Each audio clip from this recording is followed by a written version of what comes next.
Deuxième et dernière vidéo consacrée au multitrading avec POSIX. On va voir différents outils de synchronisation de trade.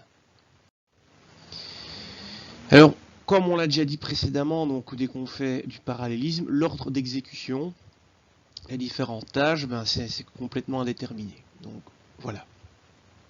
Maintenant, on peut quand même, je ne vais pas dire apposer complètement l'ordre, mais on peut mettre certains mécanismes en œuvre pour quand même éviter que certaines tâches démarrent avant d'autres. Et c'est ce qu'on va voir ici. Alors par exemple, on pourrait bloquer la tâche courante en attendant un événement. Bon, on avait vu avec un mutex, il y a moyen de faire ça. Mais on pourrait bloquer différentes tâches qui se mettraient en attente d'un événement. Et une fois que cet événement se produit, toutes les tâches se débloquent. C'est aussi des mécanismes qu'il y a moyen de mettre en place. On va voir un petit peu comment mettre ça en pratique et imposer une forme d'ordre d'exécution sur les différentes tâches. Donc ce qu'on va voir d'abord, c'est la condition de synchronisation. C'est le terme que ça porte dans l'environnement ptrade. Et donc on va créer une condition. Voilà, c'est le type, c'est ça, ptrade underscore cond underscore t. On lui donne un nom et on l'initialise. Ensuite, dans un thread qui va attendre cette condition, on a l'instruction pthread cond wait. Là, c'est la fameuse condition qui va servir à notre synchronisation. Et à une condition doit être associée un mutex. Parce que des threads vont se mettre en attente, donc il y aura une gestion des mutex associés à cette condition. Et donc tant que le signal de la condition n'est pas réceptionné, les threads qui ont exécuté l'instruction wait ici vont se bloquer sur le mutex. Et à un moment donné, il y a un thread, celui qui est responsable d'envoyer le signal, il va envoyer le signal avec pthread cond signal et il va envoyer le signal à la condition. Ce qui va débloquer ceux qui étaient en attente. Donc normalement une condition de base c'est pour débloquer un thread, mais on peut faire ce qu'on appelle des broadcasts ici, donc on peut envoyer un signal qui va débloquer plus qu'un thread qui serait éventuellement en attente de cette condition. On va voir un exemple. Alors voici le code. On crée un mutex. Donc on avait vu qu'à une condition doit être associée un mutex. On crée une condition. Le mutex, on l'a appelé pas touche la condition, on l'a appelé attend. On va dans le main. Dans le main, on a donc une variable donnée, qui est un entier qui vaut 17. On va créer deux threads, lire thread et écrire thread, qui vont exécuter respectivement les fonctions lire et écrire. Et aux deux threads, on leur envoie l'adresse de la variable donnée. Entre les deux, vous voyez ici, j'ai appelé la fonction sleep 500 pour faire patienter 500 millisecondes. C'était juste pour bidouiller, pour être sûr que le thread de lecture s'exécute plusieurs fois avant le thread d'écriture. Bref, c'était pour avoir une sortie qui me permette de vous illustrer la condition. On verra ça au calque d'après. Ensuite, après la création de ces deux threads, le main thread attend que ces threads aient terminé avant de se couper. Alors le thread de lecture, qu'est-ce qu'il fait? Le thread de lecture, comme d'habitude, on va convertir le pointeur de void qu'on a reçu en pointeur d'entier et stocker ça dans un pointeur d'entier. On va itérer 10 fois. On va verrouiller le mutex et après verrouillage du mutex, on va vérifier si on a bien reçu la condition. Donc, par défaut, quand on démarre le code, la condition elle n'est pas envoyée. Donc il n'y a pas eu de... Normalement, avec tout ce que je viens d'expliquer, il n'y a pas encore eu de condition. Et comme la condition attend n'a encore été envoyée par personne, le système va se mettre en attente, mais déverrouiller le mutex. Mais le thread ici va quand même se mettre en pause ici, mais le mutex sera déverrouillé, il n'y a pas de souci. Au cas où il y aura un autre thread qui aurait besoin d'accéder à quelque chose, il y aura accès. Alors le thread d'écriture, le voici. Pareil avec les adresses, les conversions de pointeurs, on boucle 10 fois, on verrouille le mutex, qui a été déverrouillé ici par l'attente de condition. On va écrire notre donnée, et comme on a écrit notre donnée, juste après, on va envoyer le signal. Et puis on déverrouille le mutex. Là, j'ai mis une petite tempo, c'est pour aussi nous avoir un comportement un peu spécifique qu'on verra juste après. Du coup, le thread ici de lecture devrait s'exécuter pour à chaque fois qu'il y a un signal qui est réceptionné. Donc ça, on l'aura autant de fois qu'il y a un signal qui est réceptionné, et on ne devrait pas avoir une lecture de 30 fois la même valeur. Enfin, de 10 fois la même valeur, car si lecture commence en premier, comme il n'y a pas de signaux, il ne va rien lire du tout. Le thread d'écriture va lui se lancer, il va faire une écriture, et puis il va envoyer un signal. Si à ce moment-là, le thread de lecture est sur le processeur, bah, il va pouvoir aller effectuer une lecture. Donc on va voir l'exécution maintenant. Voici l'exécution du code. Alors rappelez-vous, le main va d'abord lancer le thread de lecture. Le thread de lecture verrouille le mutex, et puis attend le signal. Mais comme le signal n'a pas encore été émis, il va libérer le mutex.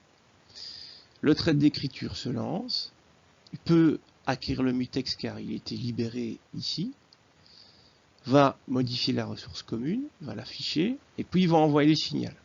Du coup, si à ce moment-là, enfin pas encore, il doit ensuite libérer le thread, et du coup, si à ce moment-là, le thread de lecture se lance, une fois que le thread est libéré ici, comme le signal a été émis, il peut poursuivre.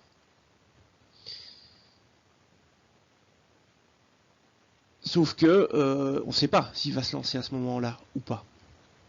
Alors pour lui laisser le temps de se lancer, j'ai rajouté ici un sleep. Donc j'ai mis le thread d'écriture en attente, 1/10 de seconde. Sur 1/10 de seconde, normalement, la probabilité est forte que le thread de lecture arrive sur le processeur et puisse intercepter le signal et poursuivre sa lecture. C'est d'ailleurs ce qui se passe. Vous voyez, on commence par une écriture. Donc l'attente du signal a été, de la condition a bien fonctionné. Puis la lecture prend le relais, étant donné que celui-ci est en sleep. Puis l'écriture, puis lecture, puis écriture, puis lecture, et ainsi de suite. Donc on a bien fourni une synchronisation, enfin un ordre d'exécution, en utilisant à la fois un signal et en bidouillant ici avec des slips. C'est absolument pas efficace, un code séquentiel aurait été plus performant, mais c'était pour illustrer une façon d'utiliser ça. Maintenant, attention, si j'enlève le slip, et que donc mon écriture ici va boucler 10 fois, il va émettre 10 fois un signal. C'est pas pour ça que le thread de lecture va intercepter les 10 signaux. Donc j'ai enlevé tous les slips du code et je l'ai exécuté et ça a donné ça. Donc on a eu le thread d'écriture qui s'est lancé en premier, logique, vu que le thread de lecture ne peut pas lire tant qu'il n'y a pas eu de signal, mais puis il est resté sur le processeur tout le long. Et le thread de lecture, lui, s'est réveillé après. Et il s'est réveillé après et il a lu, vous voyez, la dernière valeur produite. Et puis ce thread de lecture attend un second signal, sauf que tous les signaux ont déjà été envoyés avant. Donc mon programme est bloqué. Donc ce mécanisme, il est pas magique. Ce mécanisme, bah, il faut le mettre en œuvre en fonction de ce que vous avez besoin de faire. Il faut être conscient des durées d'exécution de chaque truc. C'est assez particulier. Maintenant, ce mécanisme est utile quand vous avez un thread. Vous imaginez tous des petits soldats. Et dans les petits soldats, chaque thread c'est un soldat, mais il y a le chef.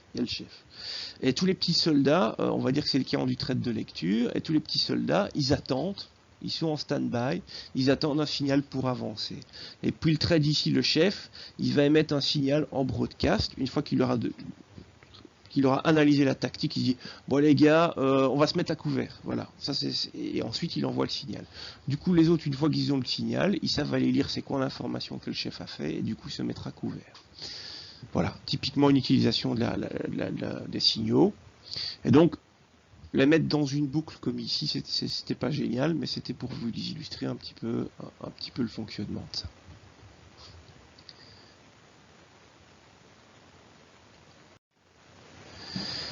Un autre mécanisme qui est très utile, ce sont les sémaphores à compte, on peut dire sémaphores tout court, et donc ça peut aussi être utile pour gérer l'accès à diverses ressources partagées.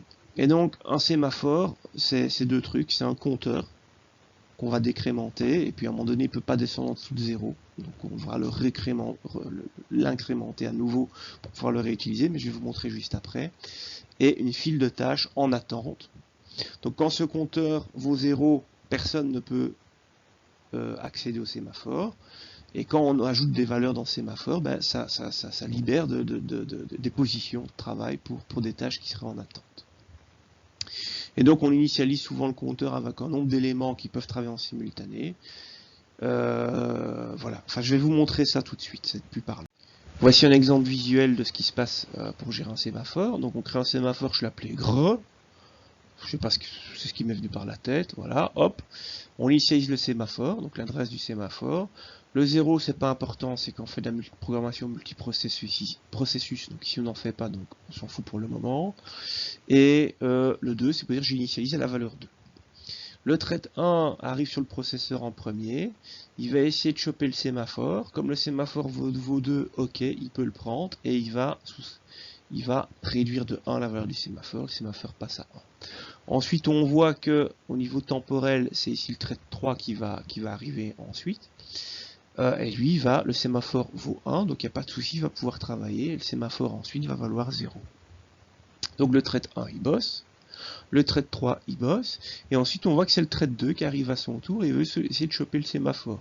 Comme le sémaphore vaut 0, il ne peut pas. La valeur n'est pas positive, donc il doit attendre. Il doit attendre jusqu'à ce que le sémaphore vaille une valeur supérieure à 0.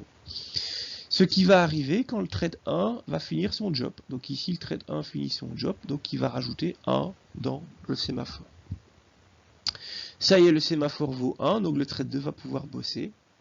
Et comme il va démarrer sur base du sémaphore, il va décrémenter une valeur du sémaphore. Donc à ces étapes-ci, le sémaphore vaut maintenant 0. Puis le thread 3 arrive à terme, donc le thread 3 rajoute 1 dans le sémaphore, donc le sémaphore vaut 1. Et puis le thread 2 arrive à terme, le thread 2 rajoute 1 dans le sémaphore vaut 2. Voilà le principe. C'est le sémaphore à compte.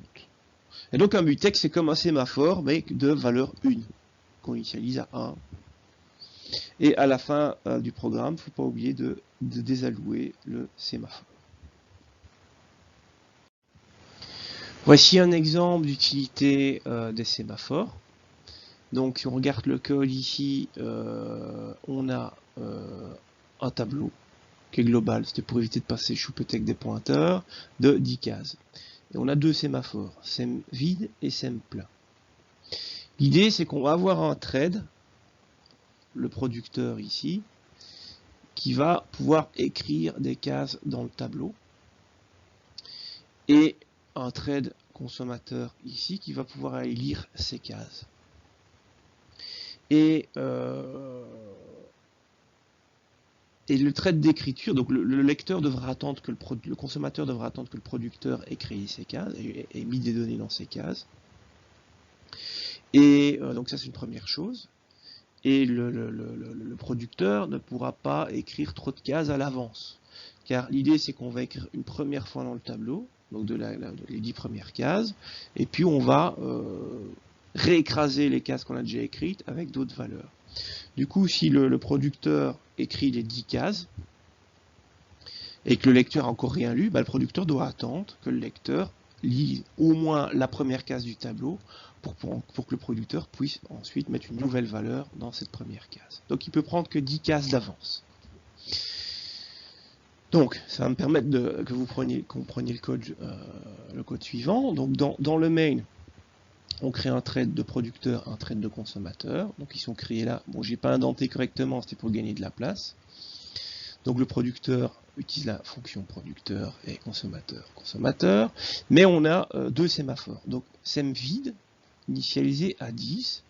Ça, sem vide, ça va être le sémaphore utilisé pour le producteur. Donc c'est le sémaphore. Tant qu'il y a des valeurs dedans, il sait qu'il va pouvoir écrire des cases. Donc on l'initialise à 10 pour dire que voilà, tu as 10 cases vides, tu peux y aller.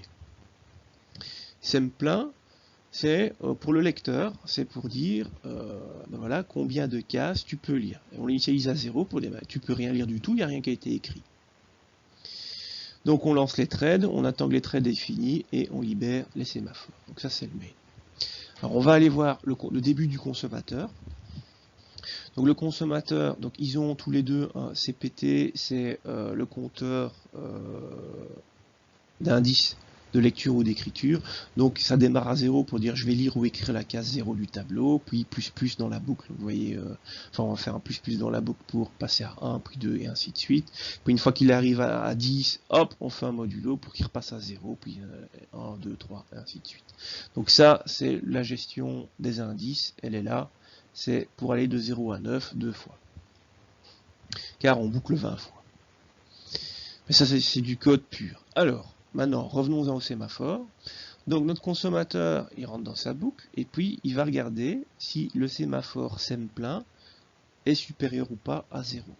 Si c'est lui qui commence, vous voyez qu'on l'a initialisé à 0, donc il ne va pas pouvoir avancer plus loin, il va attendre. Puis, donc il va attendre. Donc là, du coup, je vais passer au producteur. Donc le producteur, il rentre dans sa boucle. Et il va directement, qu'est-ce qu'il fait? Il va créer une donnée localement et l'afficher. Mais avant de la mettre dans le tableau, il va voir s'il peut aller écrire dans le tableau. Pour ça, lui, c'est l'autre sémaphore qu'il va utiliser, sem vide, qui est initialisé à 10. Bah oui, quand on n'a encore rien fait, le producteur a toute liberté pour écrire, ça vaut 10. Ah, ça vaut 10, bah ok, je vais y aller. Donc il va y aller. Du coup, donc ça vaut 10 à cette étape-ci. Une fois qu'il passe là, ça vaut 9. Donc il décrémente le sémaphore.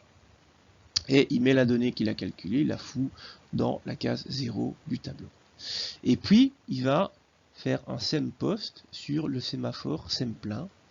Donc sem plein qui valait, je vais mettre d'une autre couleur sem plein, on va dire que sem plein c'est en rouge. Sem plein, avant d'aller sur le poste, il valait 0, et après, il vaut 1.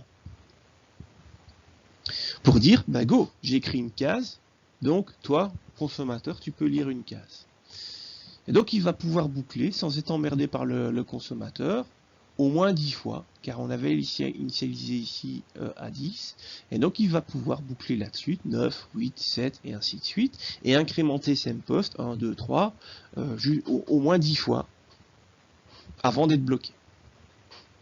Si je retourne maintenant au consommateur qui était bloqué, il était en attente, et dès que le producteur a mis au moins une valeur dans sem plein, si à ce moment-là le consommateur arrive sur le CPU, ben, il va pouvoir avancer et aller lire la case. Non, il est possible que le consommateur arrive sur le CPU après 3-4 itérations du producteur. Et donc sem plein vaudra par exemple 4, ben, il n'y a pas de souci, ça veut dire que le consommateur pourra lire 4 cases. Et de cette façon, on a un producteur qui produit maximum 10 cases d'un coup, d'avance, et un consommateur qui pourra lire que la quantité de cases déjà créées. L'exécution du code, ça donne ça. Donc je vais enlever ma boucle pour qu'on voit mieux. Et donc vous voyez que de cette façon, on a ici une écriture de 2 cases. Donc on n'a pas de lecture avant. Et on voit que le lecteur peut, le consommateur peut lire maximum 2 cases. Puis il y a une nouvelle case écrite, ici, bah, il y a une case lue, une case écrite ici, une case lue, une case écrite, une case lue, une case écrite, une case lue, une case écrite, une case lue, une case écrite, une case lue, puis là 3 cases écrites. Ok. Et apparemment le consommateur était un peu feignant, il ne s'est pas lancé tout de suite, et puis il se lance après 3 écritures, on voit qu'il n'y a pas de souci, puis on lit plusieurs d'affilée, et puis il en a déjà marre, donc il se coupe, et c'est de nouveau l'écriture qui reprend. Et à aucun moment, vous aurez le lecteur qui va avoir de l'avance par rapport à... Le consommateur n'aura jamais d'avance par rapport au producteur en faisant de cette façon.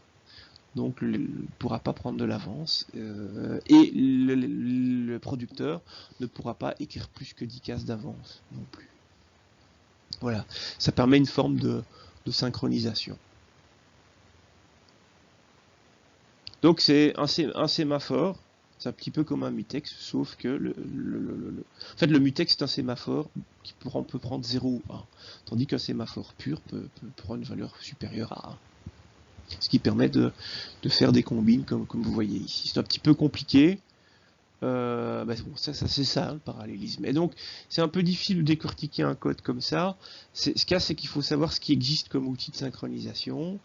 Et à un moment donné, quand vous faites du parallélisme, vous devez des fois avoir des tâches qui s'attendent et choisir l'outil de synchronisation le plus adapté. Donc un mutex, c'est un cas particulier d'un sémaphore. C'est un sémaphore binaire, 0 ou 1. C'est le même fonctionnement. Et donc le mutex, généralement, c'est juste pour faire une exclusion mutuelle ou une section critique. C'est hyper facile à utiliser. Les sémaphores POSIX, c'est assez compliqué, comme vous avez pu le voir. Par contre, avec cet outil, vous pouvez faire un petit peu tout type de mécanisme de synchronisation. Vous pouvez tout faire, mais il faut être très astucieux dans leur utilisation.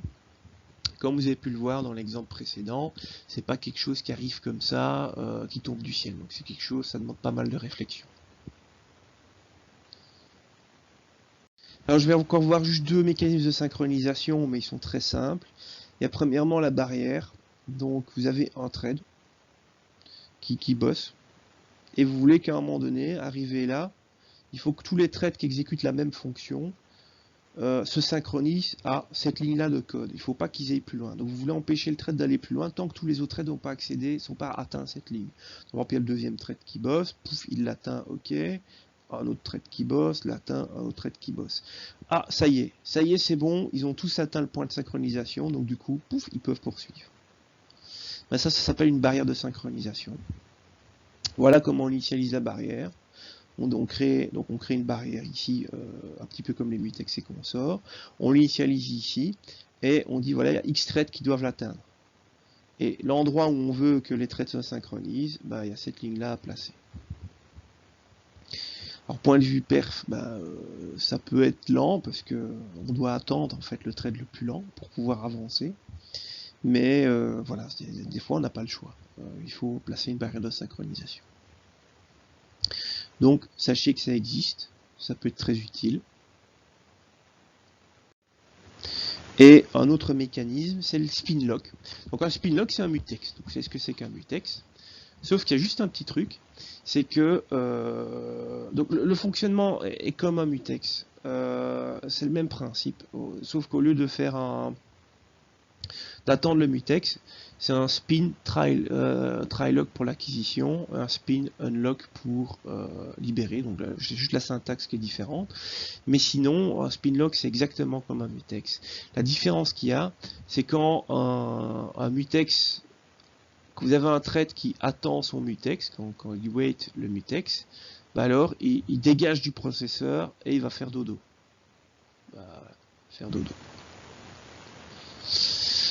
Tandis qu'avec un spin lock, quand un thread arrive sur un spin lock et qui wait et que le verrou n'est pas libre, il va attendre et il va rester sur le CPU. Et il ne sera pas préempté. Ça veut dire que quand le verrou sera dispo, direct il pourra rebosser. Tandis qu'avec un mutex, quand le verrou sera dispo, le thread il pourra potentiellement encore dormir, et à un moment donné, quand ce gars se réveille, il pourra bosser si un autre thread n'a pas repris le verrou. Donc, le mutex, c'est un gros rageux qui, quand le verrou n'est pas disponible, il râle et il se barre et il va dormir. Le spin lock, c'est un joyeux luron qui se dit, c'est un gars super positif qui, quand le verrou est pris, je dis c'est pas grave, ça va venir, j'attends, il va bien arriver et je vais le choper tout de suite. Donc c'est deux philosophies différentes. Maintenant, donc un code avec des spin locks est plus rapide qu'avec des mutex à cause de cet aspect-là. Mais pourquoi les mutex existent? Parce que c'est dangereux, les spin locks. C'est un peu suicidaire parce que si vous vous retrouvez avec votre processeur, donc imaginez vous avez votre processeur qui sait gérer 4 threads, et vous lancez, je sais pas, plusieurs threads dessus, et les threads qui sont alloués sur le processeur attendent en spin lock tous les 4 qu'un 5e thread fasse quelque chose, mais ce 5e thread il n'est pas sur le processeur à ce moment-là, ça y est, votre processeur attend ad vitam. Donc les spin locks, c'est délicat. Mais on peut avoir des très gros gains de perf avec les spin locks. Alors, il y a moyen d'implémenter soi-même des spin locks plutôt que d'utiliser les spin locks de POSIX et de faire des semi-spin locks. Et l'idée, c'est que il y a moyen de faire donc dans les mutex, donc il y a le mutex qui attend, mais il y a une autre commande de mutex qui permet de vérifier si le mutex est là ou pas. Et s'il n'est pas là, on fait un autre code, quoi. Et donc l'idée, c'est que si le mutex n'est pas libre, on va boucler, genre 1000 fois. On va regarder si le mutex est dispo, 1000 fois. Et à un moment donné, s'il est dispo, ok, on prend le mutex et on passe au code qui suit. Si maintenant le mutex n'est pas dispo après les 1000 fois, ben, on se met en attente, comme avec un mutex classique. Et donc ça vous permet de faire un semi-spin lock, donc vous bouclez 1000 fois pour des prunes, pour vérifier, pour rester sur le CPU, et si pendant ces 1000 fois le mutex est dispo, paf, vous le chopez, et on peut avancer. Tandis qu'avec un spin lock pur de POSIX, vous n'avez pas cette limite de 1000 fois, et du coup, tant que le mutex n'est pas là, vous restez sur le CPU, et si vous êtes dans cette situation-ci, ça marche pas. Mais les gains de perf peuvent être très important. Un code peut être genre 2 à 3 fois plus rapide avec du spin lock par rapport à du mutex. Mais voilà, ça c'est le danger, quoi. Donc faut connaître, faut être conscient des dangers du spin lock. Et donc ceci clôture cette vidéo, sûrement une des plus hard de jusqu'à présent sur la chaîne Monsieur Crémer. Mais on aura bientôt encore plus hard, mais pour les CPU, on va s'arrêter là. Et donc il n'y a pas d'autres TP POSIX. Il est vrai que dans les TP que je vous ai fait faire, vous n'avez pas pu mettre en application ces différents spinlock, mutex et consorts. Mais bon, on est un peu limité en temps. Voilà, ça c'est l'inconvénient. Mais retenez quand même bien ce que c'est qu'un mutex, sémaphore, barrière, la condition et le spin lock. Donc il y a 5 trucs à retenir. Savoir aussi, ça vous avez dû le faire dans vos TP pour joindre, attendre les threads.